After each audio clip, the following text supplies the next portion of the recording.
kalian. Pak Arif datang untuk bertemu dengan Viko. Pak Arif menyatakan perang terbuka dengan Viko. Walaupun Pak Arif tahu bahwa Arina dan Viko saling mencintai, Pak Arif akan tetap berusaha untuk mengambil kembali Arina dari Viko. Juga mencintai kamu. Tapi saya...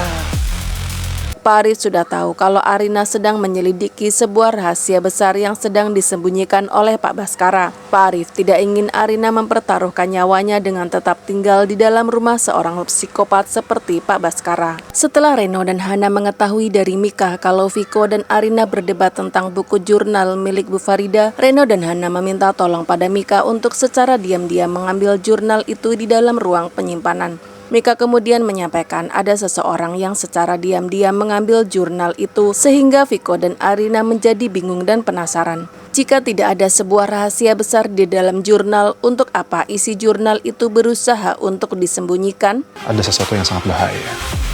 Dan jika seseorang itu bersikeras menyembunyikan dan mencoba untuk menghilangkannya, berarti ada sebuah rahasia besar di dalamnya. Melebihi dari apa yang kita bayangkan. Dan mereka harus berusaha keras untuk mencari tahu siapa orang yang begitu takut jika rahasianya diketahui oleh Viko dan Arina. Reno khawatir jika rahasia itu sangat berbahaya lebih dari apa yang mereka pikirkan selama ini. Jurnalnya Mama tuh selalu aku simpan di sana, Arina. Iya, tapi ada yang ambil. Arina merasa curiga setelah membaca jurnal milik Bu Farida yang terlihat berbeda dari sebelumnya. Di tahun meninggalnya Bu Farida, isi jurnalnya tidak sesuai dengan fakta. Jika Bu Farida meninggal pada bulan April, mana mungkin Bu Farida masih menulis jurnal hingga bulan Desember?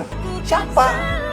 Arina pun memberitahukan kecurigaannya pada Viko. Viko merasa heran karena dia tidak pernah menukar isi jurnal milik mamanya. Dan Viko selalu menyimpannya dengan rapi di ruang penyimpanan. Arina tahu akan hal itu.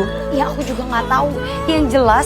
Tetapi pada kenyataannya ada seseorang yang mengambil jurnal itu dan menukar isi jurnal di tahun kematian Bu Farida dengan isi jurnal di tahun yang lain. Viko bertanya siapa kira-kira yang mengambilnya.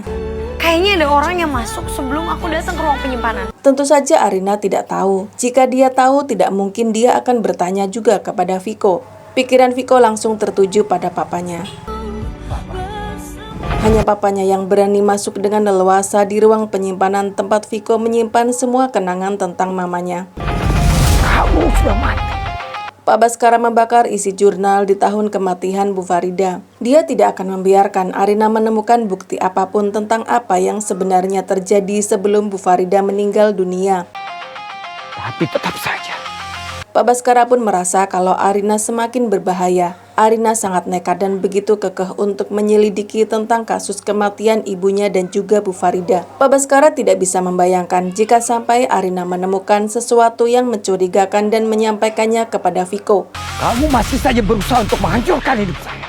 Viko kini semakin luluh pada Arina. Viko selalu lebih mendengarkan ucapan Arina daripada ucapan Pak Baskara. Pak Baskara tidak mau kehilangan Viko karena hanya Viko yang saat ini dimiliki oleh Pak Baskara.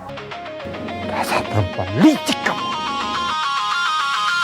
Aksi Pak Baskara membakar jurnal dipantau oleh seseorang. Orang berhoodie dan bertudung hitam itu merekam Pak Baskara yang sedang marah-marah dan membakar sebuah jurnal. Dan setelah Pak Baskara pergi, laki-laki itu mengambil sisa-sisa kertas yang terbakar dan berhasil menemukan beberapa serpihan kertas yang tulisannya bisa terbaca. Apakah mungkin laki-laki itu adalah anak buah Pak Arif? Saya bisa melihat.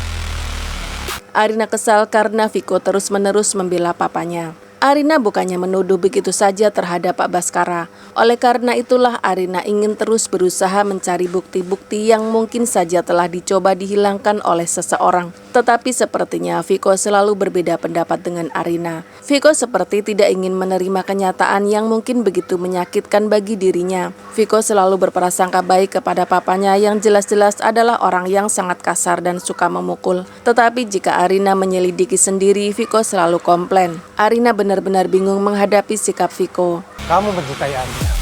Ayah, aku